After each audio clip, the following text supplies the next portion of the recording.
जी लोगों का हार्दिक स्वागत अभिनंदन करता हूँ। हृदय से आपका स्वागत करते हैं, हृदय से आपका स्वागत करते हैं, आपसे मोहब्बत के अनुसार करते हैं।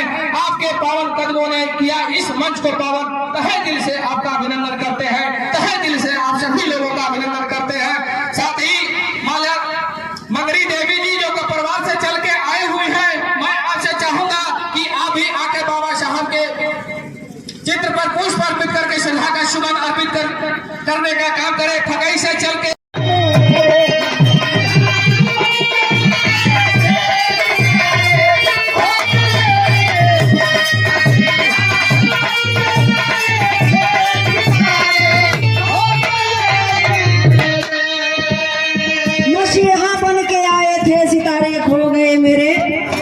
साथियों के साथ, अपने टीम के साथ हमारे बीच में बड़े ही अदब के साथ बाबा साहब को नम आंखों से श्रद्धा का सुमन अर्पित करने के लिए हमारे बीच में, रिश्ते में तो हमारे आप दामाद बाबू लगते हैं। समाज को जोड़ने के लिए अथक प्रयास आपका रहता है। आप आदरणीय सोनू निगम जी हमारे बीच में उपस्थित हैं अपने पूरे साथियों के साथ में। मंच के माध्यम से आपका, आप सभी का तहे दिल से हार्दिक अभिनंदन वंदन स्वागत करना चाहती हूँ। सागर देव भी ममोदाय करते हुए मैं कहना चाहूंगी, बाबा साहब के आने के पहले गरीब समाज निरीह पशु के समान थे, वही दशा फिर मरा रहा है। वह दिन लग रहा है कि वह दिन आने में दूर नहीं है। हम लोगों को सोचना होगा क्या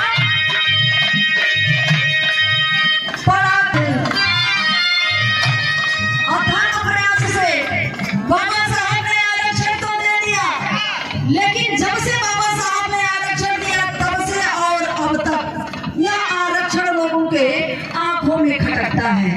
उस आरक्षण को मिटाने की तरफ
वेद पुराण क्या जानू, मैं न राम को जानती हूँ, न रहमान को जानती हूँ, न वेद को जानती हूँ, न पुराण को जानती हूँ, क्योंकि न हमें राम दिया, न राम दिया है, न रहमान दिया है, न वेद दिया है, न पुराण दिया है। इस गरीब समाज को अगर कोई दिया है तो बाबा साहब B.R. अम्बेडकर का संविधान दिया है।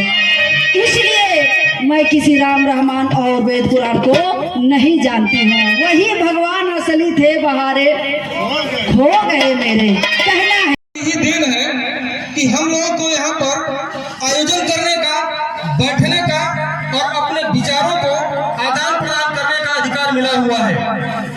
बाबा साहब ने हमें जो कुछ दिया वह सब कुछ हम लोगों ने धारण तो किया, लेकिन जीवन में अगर उसको उतार ले 100% तो निश्चित ही एक बेहतरीन देश का निर्माण होगा।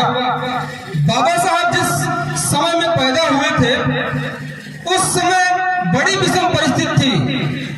बाबा साहब के परिवार में कोई पढ़ा लिखा नहीं था, लेकिन बाबा साहब को अवसर मिला और उस अवसर को भुनाते हुए बाबा साहब लंदन, अमेरिका में पढ़ते हुए पूरी दुनिया में अपने ज्ञान का परचम लहराया।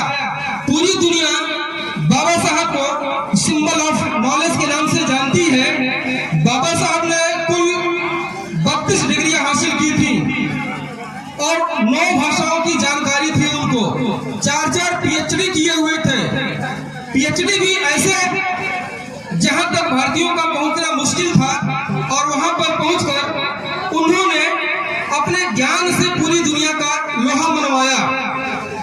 बाबा साहब ने हमें इस समाज में सर उठा के जीने लायक समय, सुविधा और अवसर मुहैया कराया। हमें वो सारी सुविधाएं दी।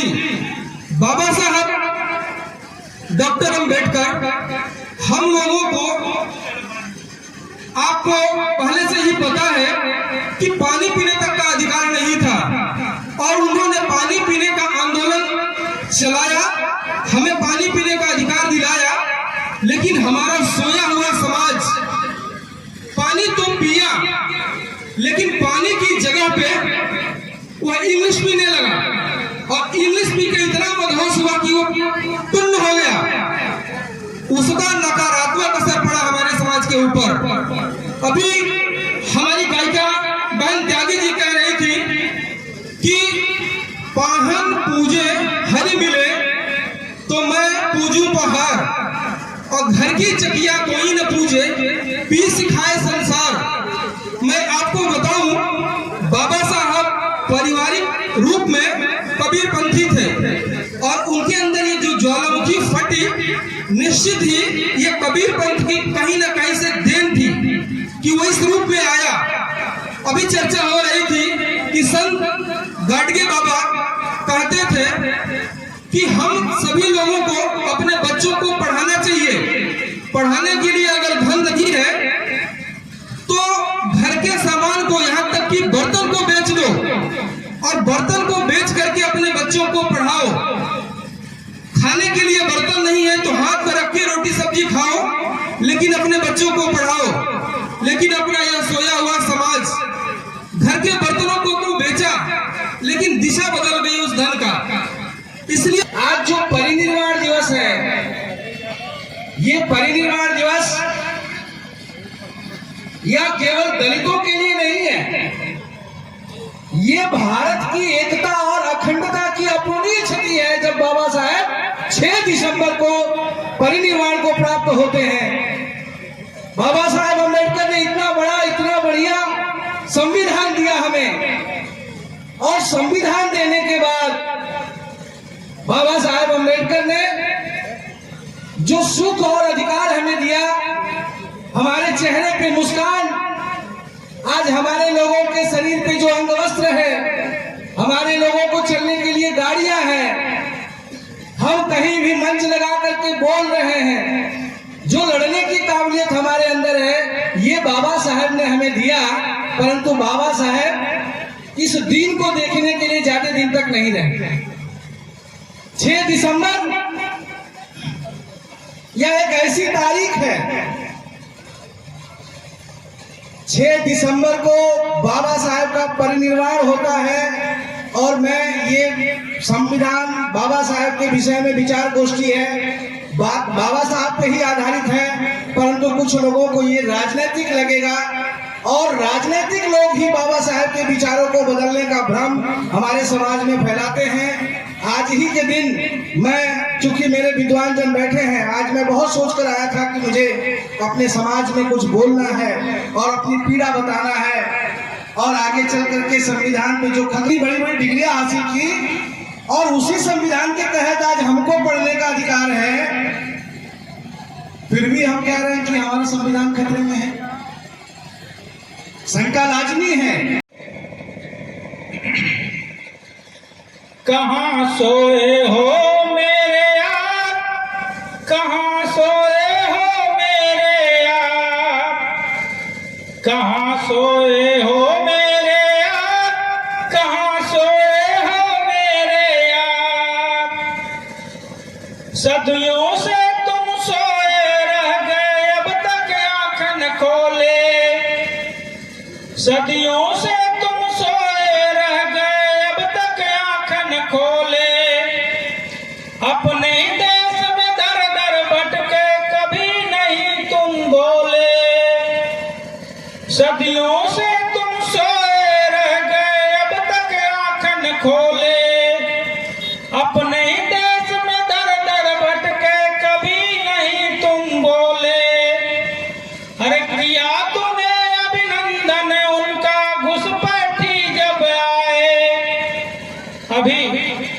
प्रधान जी राजेश जी बोल रहे थे, तुम विदेशी हो, एक दिन ऐसा आएगा कि हमको ये कहना पड़ेगा कि तुम विदेशी हो, तुमको बाहर जाना।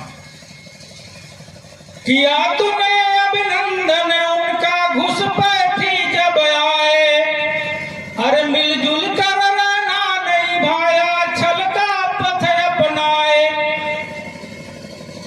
कपटी तुम पर डाका डाले, बन गए खुद सरकार। कहाँ सोए हो मेरे यार, कहाँ सोए हो मेरे यार, कहाँ सोए हो मेरे यार, कहाँ सोए हो मेरे यार। आप सिंधु घाटी सभ्यता पढ़िए तो समझ में आएगा। ये विदेशी जो यहाँ के मूल निवासी नहीं हैं, जो यूरेशिया के हैं, यहाँ आए अतिथि देवो भव यह मानकर हमारे पुरखों ने उनका स्वागत किया। वो घुसपैठी की तरह हमारे देश में घुसपैठ किए और छल कपट करके अपना आधिपत्य जमा लिए। आज तक उनका आधिपत्य बना हुआ है। इसलिए मुझे कहना पड़ा कि मिलजुल कर रहना नहीं भाया, छल का पथ अपनाए। अरे कपटी तुम पर डाका डाले, बन गए खुद सरकार। कहाँ सोए हो मेरे यार, कहाँ सोए हो मेरे यार, कहाँ सोए हो मेरे यार, कहाँ सोए हो मेरे यार। ईसापुर में गौतम तुझे जगाए। अगर देखा जाए, इतिहास से टटोला जाए, तो सर्वप्रथम गौतम बुद्ध, जिनको इन्हीं छल कपट करने वाले कपटियों ने गलत संदेश दिया, उनके जीवन के बारे में भी संदेश दिया। वो बुजुर्ग देख लिए, वो बीमार देख लिए, वो मृतक देख लिए, तो वो घर को छोड़ दिए। ऐसा नहीं है। बाबा साहब बुद्धाय धम्मा, जो उनकी लास्ट कृति थी, उसमें वो लिखते हैं कि गौतम बुद्ध तो देश निकाला घोषित हुआ था। जब कोलियों और साकियों के बीच निरंजना नदी के जल बंटवारे को लेकर झगड़ा हुआ, तो उसमें उस झगड़े को बंद करने की अपील कर रहे थे गौतम बुद्ध, तो उनको देश निकाला घोषित हो गया था। छठी सदी है ईसापुर में, गौतम तुझे जगाए। वंचित शोषित जनता को वे सम्य करा है दिखाए। सम्य करा दिखाया गौतम बुद्ध ने। पंचशील त्रिशरण से गौतम अष्टांगिक मार्ग बताए। बहुत बढ़िया। हमारे बीच में आदरणीय डीपी साहब मौजूद हैं। पंचशील त्रिशरण जो गौतम बुद्ध ने किया था, उनके अष्टांगिक मार्ग, जो 8 मार्ग बताए हैं। गौतम बुद्ध ने कहा 4 यार सत्य हैं। दुख है तो दुख का कारण है, उसका निवारण है और निवारण के उपाय। दुख का है, दुख है कि हमको तृष्णा, हमारे अंदर ऐसी शक्ति, इच्छा शक्ति